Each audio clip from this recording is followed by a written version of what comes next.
Salve, salve galera do InfectoCast, bem-vindos a mais um episódio. Aqui quem fala é o William e hoje a gente tem duas convidadas super especiais, as duas pessoas que mais entendem tuberculose que eu conheço. Por favor, meninas, se apresentem. Eu sou a Carol, eu sou médica infectologista aqui em Florianópolis e eu sou mestranda do programa de infectologia da Unifesp e a minha área de pesquisa é tuberculose resistente à rifampicina. Eu sou a Vitória, sou médica infectologista também. Eu sou R- do William, R igual da Carol. E aí, assim como a Carol, também sou mestranda em tuberculose. Muito obrigada pelo convite e por nos apresentar como grandes experts, mas réis mortais tentando entender um pouquinho mais sobre tuberculose aqui. Exatamente.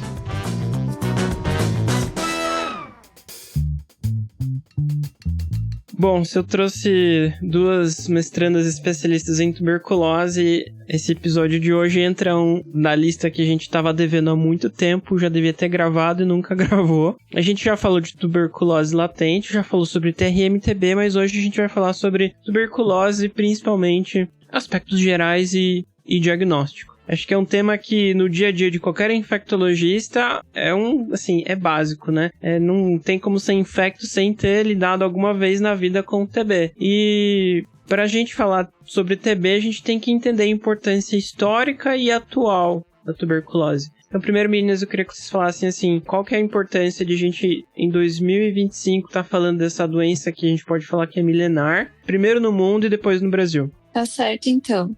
Só para dar uma introdução aí com relação ao tema, né, da tuberculose em termos de história. A tuberculose, então, ela está relatada. A gente tem relatos dela desde 2400 a.C., né, que a gente tem algumas múmias egípcias que tinham alterações ósseas compatíveis já com tuberculose.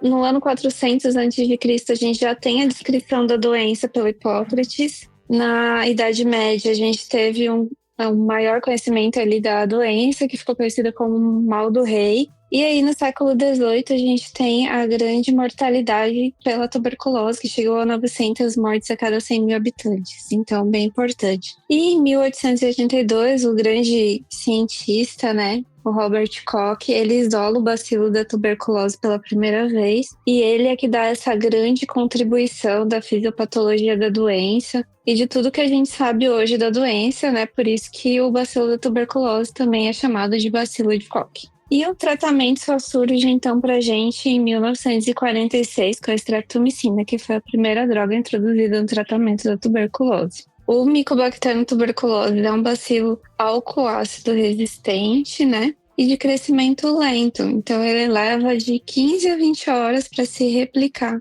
no meio de cultura. Ele tem a característica de ser aeróbico e ele gosta, então, de locais que tenham maior tensão de oxigênio para ter um crescimento mais rápido. Mas essa característica dele do crescimento lento, ela vai ser bem importante para a gente depois lá na frente no diagnóstico. Eu diria que tuberculose, ela tem o lema do devagar e sempre, né? A gente parava pra pensar, no passado já encontraram em múmia, é porque o bichinho tá lá devagar e sempre. Persistente, né? Assim, se desenvolveu junto, acho que com a humanidade. Tem alguns episódios que a gente até conversou sobre literatura e tuberculose, e acho que a gente podia, mais pra frente, até fazer um episódio só sobre filmes, literatura e fatos históricos, né? Contexto histórico da tuberculose, né? Exatamente como a Carol falou, assim, né? Extrema importância, assim, de que quando a gente vai falando da TB. E aí é uma doença milenar, como a Carol falou, e aí a gente chega hoje, no século XXI,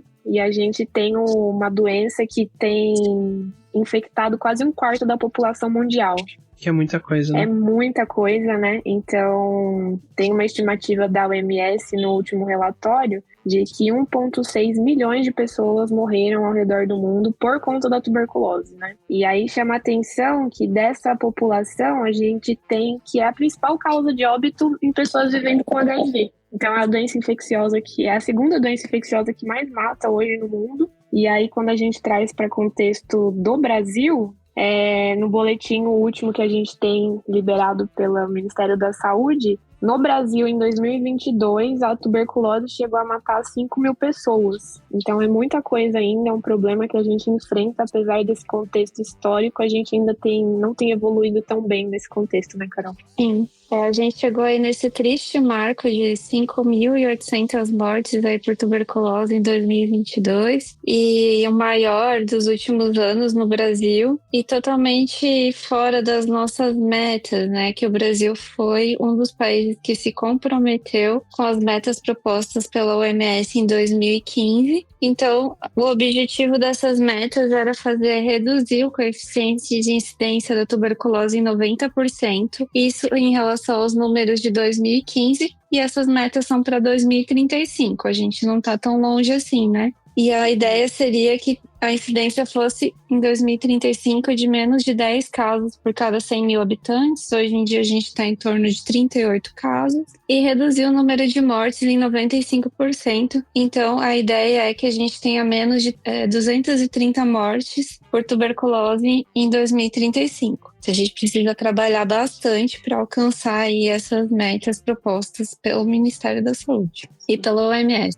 Ou seja, temos chão pela frente, né? Bastante chão. Uma doença bastante desafiadora, que se apresenta de múltiplas formas, né? E também uma doença que está muito habituada a conviver com a gente. Então é um patógeno que ele está ali com muito sucesso ao longo desses anos, né? Ele não tem o objetivo maior de matar o seu hospedeiro. Algumas vezes ele acaba matando o seu hospedeiro, mas ele acaba convivendo muito bem, tendo muito sucesso na transmissão, aonde que acaba sendo bem difícil de conter a doença e chegar nesses números, né? Eu acho que é o micro-organismo mais bonito que existe, né? Acho que se a gente falar em sucesso, assim, né, o fato dele conseguir permanecer se replicando e se mantendo no meio da população, acho que é um sinal de que, sim, parabéns, conseguiu. Eu tava vendo esses dias alguns dados sobre tuberculose e também ela é uma doença que anda muito junto com a questão socioeconômica, né? Um dos motivos que o Brasil conseguiu melhorar um pouco esses dados que a Carol falou, tiveram muito correlação com as medidas governamentais dos últimos anos, principalmente de auxílio a pessoas de baixa renda, né? Então, eles viram que de forma indireta, Bolsa Família e outros programas sociais que obrigavam ou ajudavam a família com uma renda, mas tinha essa questão da obrigação de ter o cartão, vacinal em dia, foram uma das coisas que mais contribuíram. Tem um estudo brasileiro que comprovou isso, ficou muito nítido.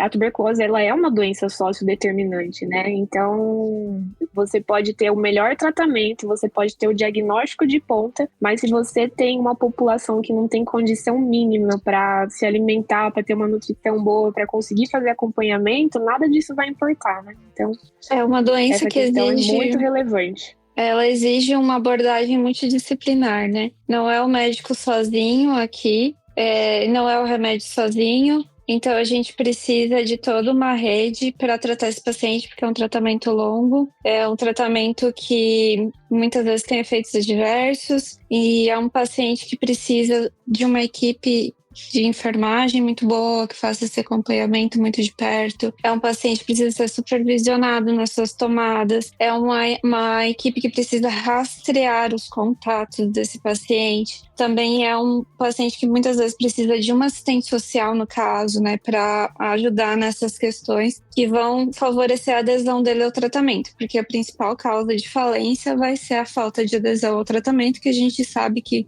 o tratamento é muito eficaz. Mas o doente precisa seguir o tratamento e a gente precisa fornecer condições dele seguir esse tratamento para a gente ter o sucesso e o controle na transmissão da doença. Sim, e a gente está diante, na maioria das vezes, de uma população até mais vulnerável, né? A gente sabe que existem 4 grupos que são colocados que têm um maior risco de adoecimento, e aí nesses grupos são essas populações vulneráveis, não? Então a gente tem as pessoas vivendo em situação de rua, as pessoas vivendo com HIV, as pessoas privadas de liberdade e os indígenas, né? Eles têm um risco 3, 4, 10, 20, 50 vezes maior de adoecer do que a população em geral. Perfeito, Vi. Eu até tava vendo que a gente tem o nosso curso de imunossuprimidos, que a gente estava discutindo tuberculose em população imunossuprimida e os fatores epidemiológicos. Se a gente colocar que HIV tem um fator epidemiológico também envolvido, apesar da imunossupressão, mas o fator de risco de privado de liberdade ou pacientes refugiados eram muito maiores do que transplante renal, transplante de medula, né? Tá certo que esses pacientes transplantados, eles ficam muito monitorizados, mas assim, epidemia, né? Então, acho que, já para emendar no próximo assunto, quando a gente vai pensar em diagnóstico, acho que como infectologista a gente tem que sempre ter em mente, assim, epidemia. Sempre lembrar de perguntar para o paciente, né? E aí, você já teve tuberculose na sua família? Você já teve contato? Ou já foi, né, teve alguma situação de risco que você conviveu, que talvez poderia ser um fator de risco para TB? Isso a gente sempre tem que ter em mente. Eu acho que a tuberculose ela é uma doença a sempre ser pensada, né? Nas UBSs aí, nos médicos que estão atendendo esses pacientes, estão recebendo pacientes de ponta. Então, o sintomático respiratório é o caso mais óbvio, né? Então, o sintomático respiratório é aquela pessoa que está tossindo há mais de 3 semanas, que está tendo perda de peso, que está tendo sudorese noturna. Obviamente, essa pessoa tem que ser investigada. Mas a tuberculose ela é uma doença com bastante manifestação clínica. Então, ela sempre é uma doença a ser pensada, né?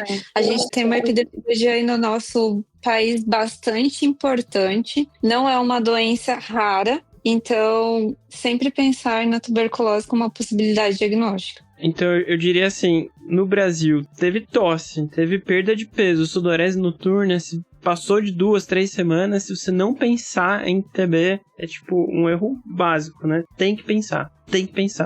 E a Carol estava puxando para essa parte, a tuberculose, a gente pensa aqui só na TB pulmonar, que tem esse quadro característico, mas é uma doença que acomete todos os órgãos possíveis do corpo, né? Então a Carol ela tem uma frase que é muito boa, que ela fala que a tuberculose ela é o lúpus da infectologia, porque ela mimetiza tudo e mais um pouco. Então, assim, Sim. Qualquer diagnóstico diferencial, tuberculose vai entrar. Eu lembro que quando eu tava na faculdade eu brincava assim, um diagnóstico diferencial. Se você sempre falar TB, você sempre vai acertar qualquer doença. Exato. Pode ser diferencial de tudo. De todos os tipos de neoplasia, de todos os tipos de acometimento de doença do sistema nervoso central. Você pode doença articular, às vezes até discite, espondilodiscite, compressão nervosa. Tudo pode ser causado por tuberculose. E os nossos pacientes imunossuprimidos, daí sim, nessas apresentações mais graves, mais disseminadas, a imunossupressão ela faz uma diferença. Daí sim, nossos pacientes com CD4 menor do que 200 ali vão se apresentar muitas vezes com uma doença bastante disseminada e bastante grave, né? E para eles sim, que a gente tem que daí com certeza pensar em tuberculose. Então, sempre que fizer o diagnóstico de HIV, rastrear tuberculose. Sempre que fizer o diagnóstico de tuberculose, rastrear HIV. Né? Isso é mandatório, assim. Sim, porque às vezes a gente acaba perdendo um tempo ali que num paciente desse grave, às vezes vai fazer falta, né? Exato. Acho que a TB pulmonar é a que a gente mais conhece, né? Acho que é a famosa, que quando a gente fala em diagnóstico, vai ser a primeira suspeita. Mas se a gente fosse falar das outras formas mais comuns de TB, entram aquelas como TB miliar, TB ganglionar, mas tem algumas, como vocês mesmos falaram, que causam tudo e que a gente esquece. Se eu fosse falar assim, TBs diferentonas, assim, lembre de algum caso ou exemplos que a gente tem que pensar. Vocês conseguem lembrar de algum? Nossa, eu tive um caso segunda-feira no ambulatório de tuberculose. A gente teve um caso de uma paciente com abscesso retrofaríngeo, passou num pronto-socorro de otorrino e o otorrino, na hora de drenar, pediu um TRM desse líquido que veio positivo. Nossa, parabéns pra esse otorrino. Exatamente. Falei, gente, preciso pegar o telefone e mandar um parabéns pra ele, porque qual a chance de um abscesso você pensar que é uma tuberculose? Eu já tive paciente com tuberculose nos testículos, né? Encaminhado da uro. É muito comum a gente receber do oftalmo, né? Então, diagnóstico dificílimo, né? Dificílimo. Acho que só TB assim, relacionado a qualquer coisa do olho seria um episódio inteiro só a gente falando de coisa difícil. Acaba que a gente faz um tratamento meio que empírico nesses casos, né? Porque a gente não consegue o diagnóstico microbiológico, mas pelas alterações que eles veem no fundo de olho e relatam pra gente, como a tuberculose é bastante democrática nas suas apresentações clínicas, ela também é bastante democrática nas suas apresentações clínicas de olho, né? Então ela pode fazer esclerite, pode fazer uveíte, pode fazer várias alterações ali que eles vão suspeitar, vão encaminhar pra gente e normalmente faz um rastreio ali ou com PPD, que não é o ideal, ou com IGRA, não é o ideal, mas é o que acaba conseguindo acaba ajudando para ter um pouco, indício de contato com a doença e acaba fazendo um tratamento empírico, né? Aí nos nossos pacientes com doença disseminada, eu já tive um caso com acometimento pleural, pericárdico, pulmonar miliar, hepatosplênico, medular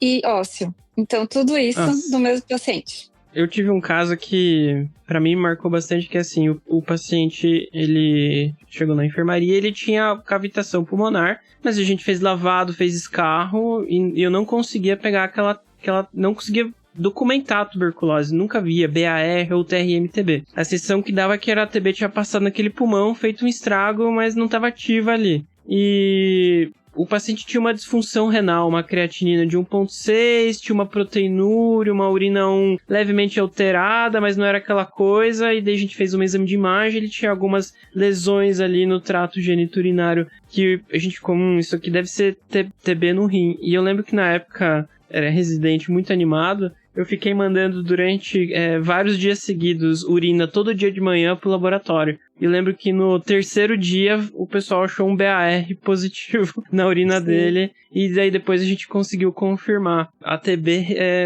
renal que ele tinha. Assim, uma das causas, o paciente pode ter piúria assintomática, né? Então lembrar da TB renal também. Sim, eu acho que nos últimos anos, onde a gente mais tem evoluído na questão da tuberculose é em relação ao método diagnóstico, né? Então, a gente hoje dispõe aí de PCR para TB, e aí, por conta disso, a gente vai acabar fazendo um diagnóstico mais fácil de algumas doenças em lugares estranhos, esquisitos, igual a gente falou. Isso vai continuar sendo cada vez mais comum, né? E a gente só precisa disseminar que esses testes existem, que eles podem ser feitos, porque na maioria das vezes esses casos não vão estar com o infectologista, né? Eles vão estar com diversos médicos diferentes, e aí a gente tem como fazer diagnóstico. Eu acho que tem que pensar, né? A tuberculose, a grande chave é pensar nela, né? O diagnóstico, depois você acaba conseguindo fazer, né? Os exames, eles estão mais estudados no escarro, né? Vale lembrar isso. E em alguns casos, a gente consegue fazer algumas amostras diferenciadas aí, mas o exame, ele está liberado, o TRMTB, no caso, né? Para o escarro, para o líquido pleural, para a biópsia pulmonar, né? E para líquor, tá? Lembrando isso daí. O exame está licenciado para isso. Com uma melhor sensibilidade, com certeza, do exame e especificidade no escarro, né? Nada como se o paciente tiver outro local e pulmonar, você vai pesquisar no pulmão, porque é onde que você consegue melhor, porque o bacilo tem aquele crescimento maior na parte aerada, né? Com alta tensão de oxigênio. Então, a gente consegue hoje em dia fazer o diagnóstico. A pesquisa de BAR é um exame super simples, né? Mas não é um exame específico. Então, a amostra ela é coletada, ela é processada ali no laboratório de microbiologia já no mesmo dia, na maioria das vezes. E aí o microbiologista, ele vai no microscópio e ele vê se ele consegue visualizar ou não visualizar essa presença do bacilo álcool-ácido resistente, que pode ser o Mycobacterium tuberculosis ou pode ser alguma outra micobactéria ou nocardia. Então, não necessariamente vai ser o Mycobacterium tuberculosis. Tem um teste barato, fácil, que o cara vai botar ali na plaquinha, vai olhar e vai tipo, né, pô, tá aqui ou não tá. Sim. Mas tem essas desvantagens que a Carol falou. Pode ser uma micobactéria não tuberculose, nocardia ou outras coisas, né? E o problema é que na maioria dos lugares do Brasil aqui, a gente tem que pensar que é o único meio de diagnóstico que vai estar disponível, né? Todos os estados têm o TRMTB no LACEN. Então, assim, às vezes não tem aí na sua cidade, mas você vai ter uma cidade de referência onde você vai conseguir mandar esse exame para o LACEN e o LACEN vai conseguir fazer. Então, talvez não seja tão rápido, né, como pra gente que tá numa capital, né? Então, a gente aqui consegue no mesmo dia, o exame ele leva 3 horas para ser feito. Esse é um exame de PCR, né? Então, uma técnica de amplificação do DNA, que ele vai pesquisar uma região, que a gente chama região determinante de resistência à rifampicina, que é específica do Mycobacterium tuberculosis, né? E ele pesquisa uma sonda de inserção que determina a presença ou não presença do Mycobacterium tuberculosis, e ele joga 4 sondas dentro dessa região, que chama a região determinante de resistência à rifampicina, que vai me dizer ainda se esse Mycobacterium tuberculosis ele é ou não é resistente à rifampicina. Então é um exame que em 3 horas você consegue detectar a presença dele e dizer se é resistente ou não à rifampicina. E isso com uma sensibilidade muito boa, né, de 98%, 99%, e uma especificidade também muito alta, de 97%, 98%, quando estamos falando do escarro. Quando a gente está falando de outras amostras, né, então no líquor ou no líquido pleural, a sensibilidade ela cai, e por consequência a parte da resistência pode não vir, né? Se a gente não conseguir um número de colônias ali, às vezes ele sai como resistência à rifampicina indeterminado, porque a amostra era muito paucibacilar e ele não conseguiu identificar essa sonda dentro do RPOB. Então, isso pode acontecer no líquor, pode acontecer no líquido pleural. E o ideal daí no líquido pleural, principalmente, é você ter uma biópsia de pleura, que daí você aumenta um pouquinho a sua sensibilidade e especificidade. Lembrando que o TRM, ele é um teste usado só para diagnóstico, né? Não é um teste que a gente vai usar para segmento, para ver cura, para ver falência. Ele tá ali só pra gente fazer diagnóstico e se precisar, tô suspeitando de uma resistência, aí eu posso abrir mão dele de novo, né? Porque para essa parte de segmento, aí a gente vai ter o BR e a boa e velha cultura, né? Ele, como é pedaço de bactéria, pode ficar positivo depois de um tempão, né? Ele pode ficar positivo por muito tempo, sim. Aproveitando já, eu sei que esse assunto vocês gostam, e a gente não vai falar muito sobre tratamento necessariamente hoje, mas quando a gente olha, como vocês falaram, pro teste rápido molecular, né, o TRMTB, ele já dá de quebra o nome da bactéria, sobrenome, já me dá uma informação de resistência à rifampicina, mas reza a lenda que se eu tenho resistência à rifampicina pode trazer outras resistências juntas à isoniazida. Verdade, mentira, ou estou vendo meus dados, isso aí pode ser que mude? A gente tem uma expert sobre esse assunto aqui.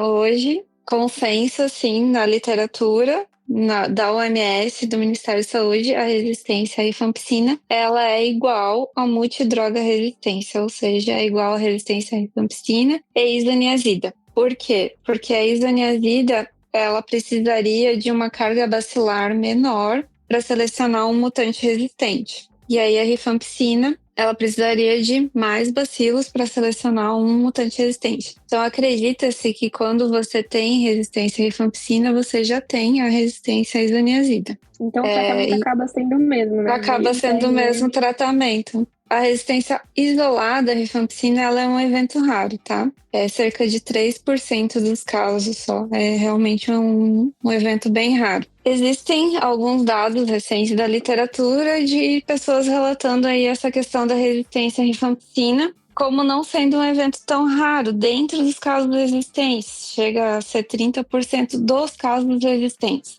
Mas isso daí é mais por vamos dizer assim, um refinamento da detecção. Então, assim, hoje em dia a gente detecta muito facilmente essa resistência à rifampicina pelo TRMTB, que antigamente, pelo teste de sensibilidade em meio líquido, teste de cultura em meio líquido, a gente perdia, às vezes, esse que vem resistente ali não aparecia lá.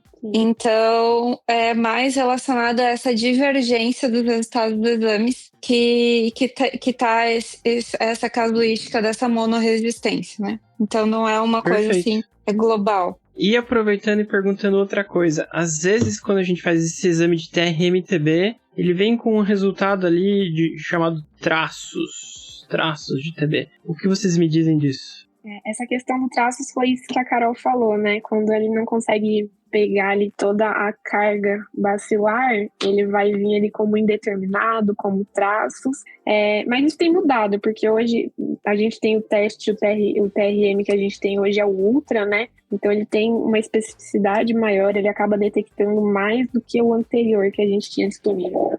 O limite de detecção hoje é 10 unidades formadoras de colônia por ml no TRM-TB Ultra. Sim. E isso é muito parecido com a cultura, tá? A cultura consegue ir de 5 a 10. Então, a cultura ainda tem uma sensibilidade um pouquinho maior, então, né, vale a pena você pedir cultura, principalmente de amostra nobre, né? E também para você fazer essa diferenciação de resistência lá na frente. Eu acho que se você se deparar hoje com traços, com indeterminado, é igual a diagnóstico fechado e iniciar tratamento. Principalmente a amostra nobre, né? E paciente imunossuprimido, porque assim, você muitas vezes tem uma biópsia pulmonar ali. Você não vai conseguir repetir aquela biópsia Sistema pulmonar. nervoso central, biópsia cerebral, então você acaba... Então assim, se for escarro, novo, né? gente, por favor, peçam outro exame. Se for escarro, peçam outro exame, né? Porque em teoria é um exame fácil de você conseguir. Um paciente escarra novamente, coleta, e aí você tira a sua dúvida, né? É importante você conseguir diferenciar isso aí. Agora, se for uma amostra nobre, daí você realmente vai ter que acabar tratando como tuberculose, mesmo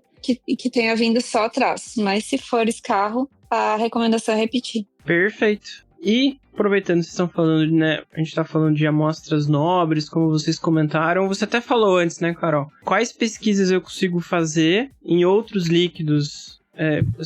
Quais outras formas eu posso pesquisar do meu paciente, igual a gente já comentou, de forma resumida, assim. Esses 3, eles têm que estar para toda a amostra, né? Bar, cultura e TRM em toda a amostra, acho que é mandatório a gente pedir.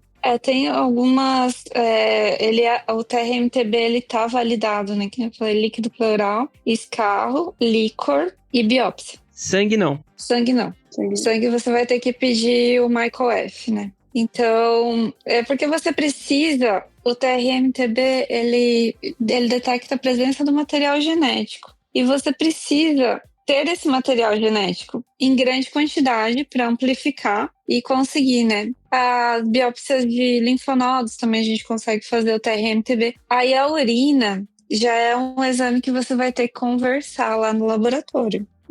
Você talvez até consiga naquela primeira urina da manhã, numa quantidade X, que você vai ter que centrifugar e tananã, vai dar um certo trabalho. Então vai da sua boa relação com o microbiologista de explicar a sua situação, sua suspeita clínica, e eles abrirem uma exceção aí para fazer o exame, né? Mas você também sabendo que a probabilidade de você conseguir um positivo ali vai ser baixa. Perfeito. Então... A gente tem também hoje o TB-LAN, né? Tá na moda para população vulnerável, principalmente validado para pessoas vivendo com HIV, né? Eu acho que é um teste que a gente está conseguindo utilizar mais, tem potência da gente conseguir expandir para outras populações imunossuprimidas. É um teste que vai detectar a presença da lipoarabinomanana, né? Na amostra de urina. Ele é muito útil para doença avançada, porque a gente vai ter uma carga micobacteriana alta, então a chance dele positivar é muito maior. A lipoarabinomanana, ela é um componente da parede celular do Mycobacterium tuberculosis. Também não é muito específica, ela também pode estar presente em outras micobactérias, mas a mais frequente, a mais comum, com certeza é a tuberculose, e a gente está autorizado a fazer esse exame nos pacientes vivendo com HIV com CD4 baixo. Então, quanto mais baixo o CD4... Né? É um teste, tipo o teste de gravidez. Você faz ali na beira do leito, o diagnóstico rápido. E aí quanto mais baixo o CD4, maior a sensibilidade do teste. Que também não é 100%. Esse teste daí, realmente, ele tem uma sensibilidade bem menor. Então, se ele der positivo, te ajudou. Se ele der negativo, você vai ter que correr atrás de outros meios diagnósticos. Perfeito, meninas. E vamos falar de um exame que a gente não pode esquecer, que é cultura. Qual a sua importância e por quê? Então, a cultura hoje no Brasil, ela está recomendada para sempre que você tiver o diagnóstico da tuberculose. Então, eu suspeitei de tuberculose, eu fui lá e pedi um BAR e um TRM-TB, veio positivo. Então, já é recomendado que eu colete uma cultura, né? Lembrando que pelo manual que a gente tem hoje, manual brasileiro, manual mundial, a gente ainda tem a cultura como padrão ouro de diagnóstico, né? Então ela tem que ser pedida para todo paciente, para todo exame que você for coletar. Antes a gente coletava a cultura como ela tem um custo mais alto, né? Só para os pacientes que tinham alguma situação especial, então eram pacientes daquelas populações vulneráveis que a Vitória já falou, ou pacientes que tinham contato com um paciente com tuberculose e droga resistente, ou então pacientes que era recorrência de tratamento, né? Mas hoje em dia, a recomendação da última nota técnica é: você fez o diagnóstico da tuberculose, você já pede a cultura. Não no rastreio, mas quando você já tem um TRM-TB positivo ou então um BAR positivo. Daí você já pede a cultura e já deixa ela em andamento. E aí a importância da cultura é a avaliação da resistência, né, a longo prazo, né? E também a avaliação da resposta ao tratamento. Às vezes a gente continua tendo aquela baciloscopia positiva no segmento do doente, então, né, a gente pede baciloscopia mensal nos casos de doença resistente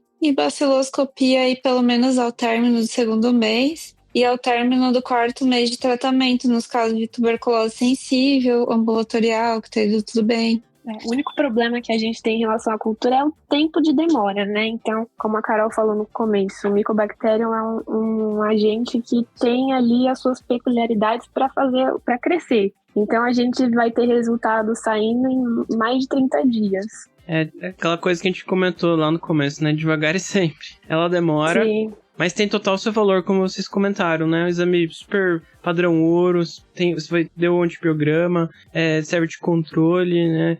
Você pode mandar amostra de praticamente qualquer material para cultura. Então a gente não pode esquecer da velha e boa cultura de micobactéria. O principal limitante dela hoje em dia é o custo, né? Então, a cultura hoje no Brasil, ela continua sendo feita da mesma forma, né? De semear e tudo mais. E a partir do crescimento da micobactéria no meio sólido, ali na cultura, aí o nosso teste de sensibilidade às drogas mudou. Daí agora a gente não faz mais o teste de sensibilidade manual, vamos dizer assim, né, em meio líquido, que a gente fazia, que colocava lá um número X de colônias, uma concentração X de cada uma das drogas, e daí via se tinha ou não tinha crescimento em 15 dias dentro daquele frasquinho ali. Hoje em dia, a partir do crescimento na cultura, a gente faz o LPA. O LPA, ele é um exame de PCR também, e ele vai pesquisar mutações, né, em outros genes, além do da rifampicina, vai pesquisar o da isoniazida, vai pesquisar o das quinolonas e vai pesquisar o dos aminoglicosídeos. Hoje no Brasil são esses. Fora do Brasil a gente já tem métodos de amplificação de DNA mais modernos, né? Que não são pelo LPA, daí são outros tipos de exames, que vão conseguir fazer basicamente o rastreio da resistência de todas as drogas possíveis que podem ser usadas no tratamento. E isso é mais barato do que fazer a cultura, o teste de sensibilidade meio líquido. Então, o que acontece fora do Brasil? Eles rastreiam com esse sequenciamento genético, vamos dizer assim, e a partir da presença da mutação, eles fazem um confirmatório com a cultura em meio líquido, o teste de sensibilidade em meio líquido. E no Brasil também agora todos os testes de sensibilidade pelo LPA, alguém já deve ter percebido aí, é feito primeiramente para isoniazida e para rifampicina. E aí, se tiver alteração em uma das duas drogas, é passado o teste para as drogas segunda linha, que são as quinolonas e os aminoglicosídeos hoje. Sensacional, Carol. É melhor e mais barato. Melhor e mais barato, mais rápido, né? Mais rápido. Mas tem o tempo de crescimento da cultura ainda, que é 30, 40 dias. Esse não tem como... Bem lembrado. Não adianta, né? Não tem como acelerar, né? Não tem como acelerar o bichinho. Por mais que a gente tente, né? Seja um meio todo específico. Não é culpa do laboratório, pessoal. Não briguem com eles. É verdade. Muito bem lembrado. E por último, acho que vale lembrar da velha e boa biópsia, que a gente também não pode esquecer, né? Então, sempre que o anátomo patológico, né? Exato. Então, lembrar do velho e bom anátomo patológico, lembrar que aí a nossa velha e boa amostra do formol é a amostra que não vai ficar no soro ou em um armazenamento específico. Mas me expliquem, o que pode vir na biópsia que vai me fazer pensar em TB ou não? Normalmente vem um processo inflamatório crônico, né? Que eles conseguem visualizar com granuloma e necrose caseosa, né?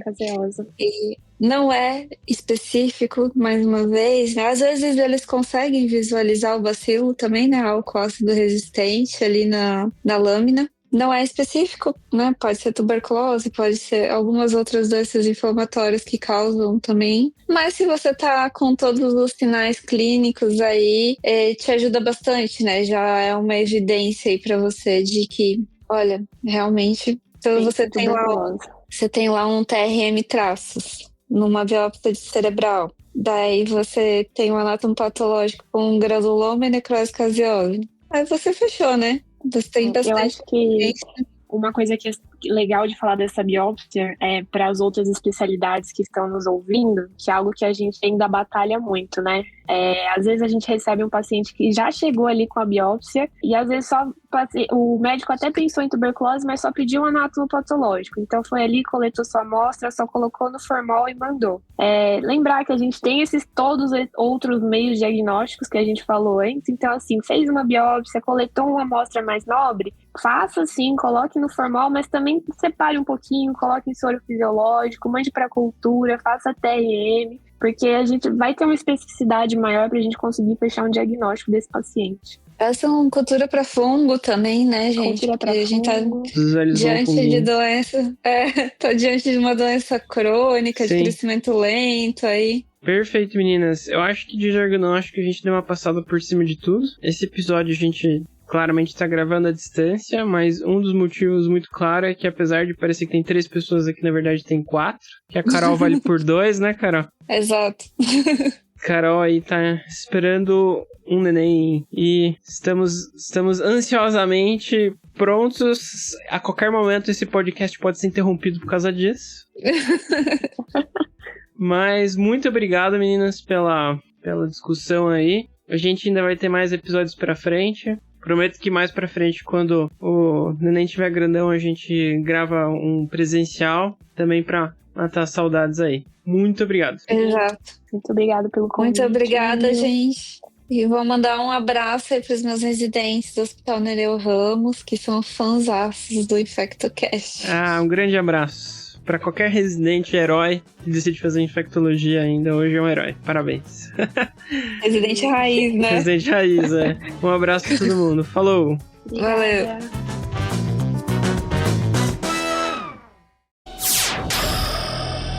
Semibreves, edição de podcast.